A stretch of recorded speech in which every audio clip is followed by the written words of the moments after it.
dans une nouvelle vidéo. Comme vous êtes plus vers dans le titre, je vais vous parler et en même temps faire un crash test de la pâte Oyumari. Donc si ça vous intéresse, c'est parti. Forcément, la première question que vous allez avoir, c'est qu'est-ce que la pâte Oyumari? Donc déjà, je ne connaissais pas la pâte Oyumari avant mon énorme unboxing créatif que j'ai trouvé dans le petit lit juste ici. Que la pâte Oyumari, c'est une toute petite pâte comme ça. Il va y avoir un énorme zoom dessus.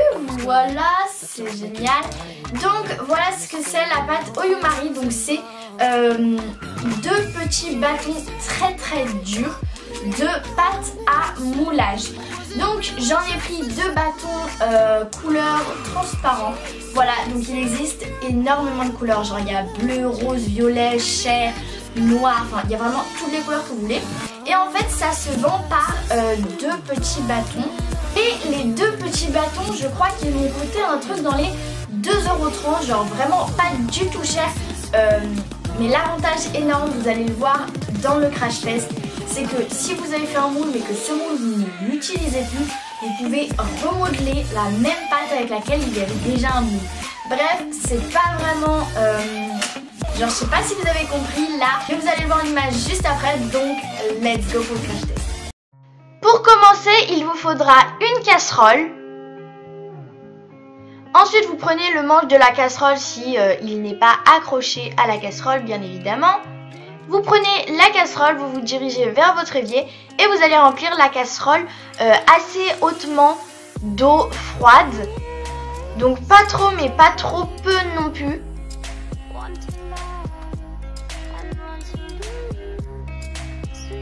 Vous allumez le feu et une fois que c'est fait, vous mettez la casserole d'eau dessus. Donc vous mettez le feu pas trop fort mais pas trop faible non plus.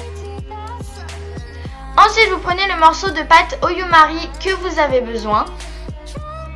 Donc voilà à quoi ressemble un bâton. Et une fois que vous avez coupé votre morceau, vous venez le déposer dans votre casserole. Donc ça c'est un des inconvénients si vous êtes trop jeune et que vos parents ne veulent pas que vous utilisiez le feu tout seul, ce que je peux très bien comprendre, et bah c'est un peu inconvénient parce que du coup si vous êtes tout seul vous ne pouvez pas utiliser la pâte Oyumari car vous devez atteindre vos parents. Donc c'est un des inconvénients, mais franchement c'est pas non plus très grave, mais surtout n'essayez surtout pas au micro-ondes. J'ai essayé et ça ne fonctionne absolument pas.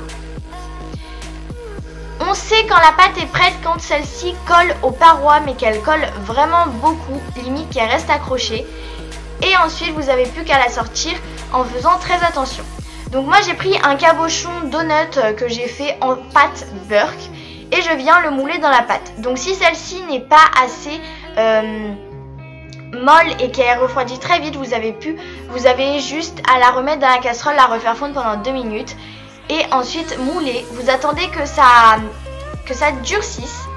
Et une fois que c'est dur, vous n'avez plus qu'à démouler la pâte du moule et à essayer avec de la pâte Burke. Donc moi c'est ce que j'ai fait. Vous n'êtes pas obligé, mais je voulais juste vous montrer pour le crash test à quel point ça fonctionne vraiment. Donc j'ai pris de la pâte Burke, je l'ai mise dans le moule. J'ai ensuite enlevé tout ce qui était en trop, car bien évidemment j'avais mis trop de pâte. Et donc du coup il y avait des excédents. Et à l'aide d'un cure-dent j'ai refait le petit trou de mon donut. Mais après ça c'est vraiment moi. Donc si vous mettez pile poil la pâte qu'il vous faut, c'est parfait. Et comme vous pouvez voir, franchement ça fait vraiment un rendu parfait. Ça fonctionne hyper bien. Et ce qui est vraiment cool avec cette pâte, c'est que si vous ne voulez plus votre moule, vous pouvez réutiliser la pâte et ne pas la jeter.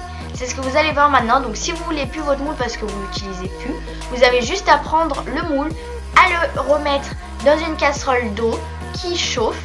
Vous attendez 2 à 3 minutes que la pâte ramollisse. Et une fois qu'elle est ramollie, vous pouvez remouler autre chose. Et ça c'est vraiment un des avantages, parce que je sais pas si vous connaissez, mais la célèbre pâte bleue et blanche que vous faites pour faire des moules, et quand vous utilisez plus le moule et que vous ne le voulez vraiment plus, vous ne pouvez pas réutiliser la pâte pour faire un autre moule. Et ça c'est vraiment un des inconvénients. Alors que là vous pouvez, donc c'est vraiment genre ça dure une éternité cette pâte et franchement pour 2,30 € ça vaut vachement le coup d'acheter de la pâte Oyumari que la pâte bleue et blanche qui coûte 14 €.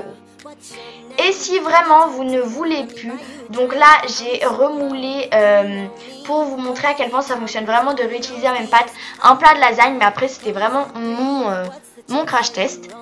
Et voilà à quoi ça ressemble.